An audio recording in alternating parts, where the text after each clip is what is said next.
If you're considering purchasing an older home like this one, watch this video.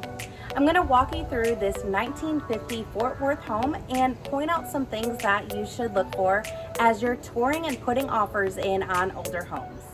So here I am in the front of the home, and the first thing that I want to pay attention to is the roof. Does there look to be like any hail damage or missing shingles? This roof looks to be in really good shape. Now, I do notice some tree branches on the top of this front awning. So if I'm the homeowner, I want to make sure that that's being cleared off or the trees are being trimmed back. Now I see gutters and I see downspouts, which is what we want. We want any rain and water to be directed away from the foundation of the home. Next, I want to pay attention to the windows. Are the windows original? Do they need to be updated? And are they single or double pane? I noticed this window here looks to be newer than the others. You can see this one here has the plastic inserts versus these ones which are the wood. So these windows have not been replaced. Now I do notice these two plumbing fixtures on the front exterior of the home, which is exactly what we want to see. There's probably a HVAC or water heater on the other side of these pipes. The side of the home looks to be in great condition. I do see older windows. Roof line still looks good. Got a great covered porch, which is awesome. Newer windows. Now I did notice both exterior doors are newer. Now you'll see on the bottom of the perimeter of the home, it looks like vent covers. That's because this is a pier and beam home. What that means is there's a crawl space underneath of the home where you can access your plumbing, your electrical, and everything else. So it doesn't sit on a slab.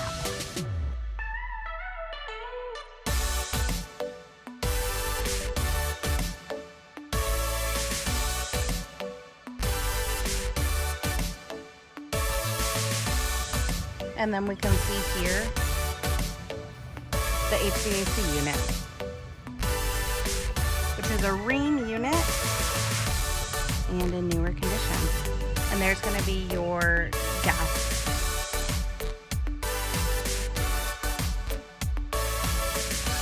One of the great things that you'll get with an older home are original hardwood floors. If you were to resurface these, you could easily bring them back to life. Now, this is in the front of the house. You can see two of the windows have stress cracks below them. It's very common to see this. It's just settlement, especially if the home was built in the 50s, 60s, 70s. You're going to notice these along with on the tops of the doors. So don't let these cracks alarm you because they are very common.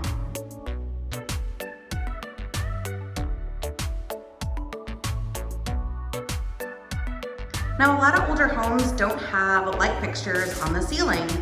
They only have electrical outlets on the exterior walls of the room. So if you purchase a home that does not have light fixtures, you may want to consider getting recessed lighting or getting a light fixture like this one that has a ceiling fan on it.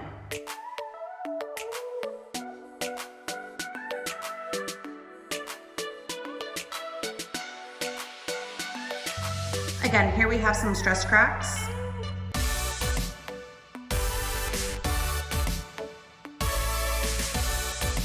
Now you'll see that this owner decided to do a little bit of remodeling here in the kitchen.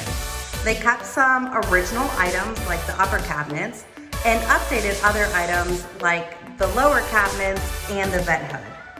Now, I'm assuming that these lower cabinets were replaced recently because they decided to add in a dishwasher. Most other homes aren't going to have a dishwasher in them. You'll also notice that the cooktop is gas, very common.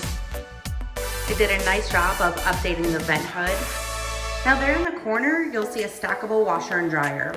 It's really common to see the washer and dryer not in its own separate area of the home just because of the lack of space. Remember, in older homes, it's common to see 1,200 square feet and below. Now you have the water here in that back closet, again, in the kitchen. Now, just because there's a GFCI outlet cover here in the kitchen, I would make sure that that gets checked out by an inspector to make sure that the electrical components are up to code or at least functioning as intended. Here I am in bedroom number 1. You'll notice that there is a light fixture and fan installed here in the ceiling. Now you'll see in the corner that the smoke alarm is hanging by some wires. You'll just want to make sure that it's in working condition before you take possession of a home. And if the current one that they have doesn't work, it's really simple to order them online and install it yourself. Now I do want to point out this box on the ground that is cut out. This is going to be the access panel to underneath of the home. So again, this home is pier and beam. So should you need to access underneath of the house for plumbing or electrical items, here's where you can do that. You just simply lift up this area and you are underneath of the house. Now you'll see a vent cover on this door here. This is pretty common. There's a little bit of corks within older homes, and it's because the HVAC unit is on this side, and so instead of the air being trapped inside of this closet, they have this little vent to have it escape. Now here's going to be one of the attic crawl spaces as well. Again, tucked inside of a closet, which is pretty common. I'm standing on what is the only restroom in the home. In homes of this age, it is common to only have one restroom, and I'm standing in it. You'll notice it has some great cubby space up above, and again, they've remodeled this one, and it is a tub shower combination. Now, you can see that this one does have ventilation inside of it, but again, you'll want to make sure that gets checked out in the inspection. Here I am on the other side of that restroom, which is bedroom number 2 or your office space. Now, again, you do have a light and fan in the ceiling. We do not have a smoke alarm in this bedroom. So you're always going to want to make sure that you do have smoke alarms where they're needed. Now, here's the other side of the closet that we were just in. And here's the HVAC unit.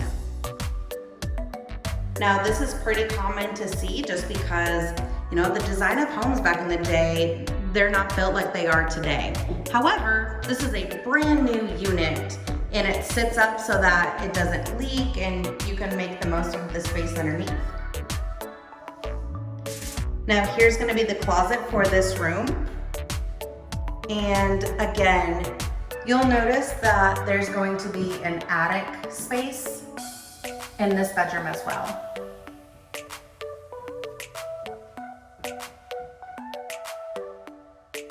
Now here I am in bedroom number 3, which is the largest of them all. You're gonna notice that there is a fan and then 2 additional lights here in this room. Now, while I'm up here, I do wanna show you that there's a couple of patches here in this room. This makes me think that it might be an addition. The floors are different, there's different light styles set up, and some random patches in the ceiling. So that's something that you might want to ask the seller if they made any structural add-ons to the property.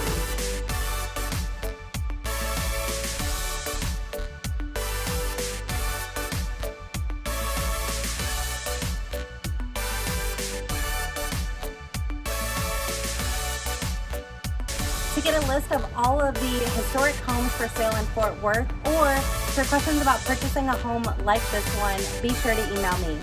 Until then, I'll talk with you soon.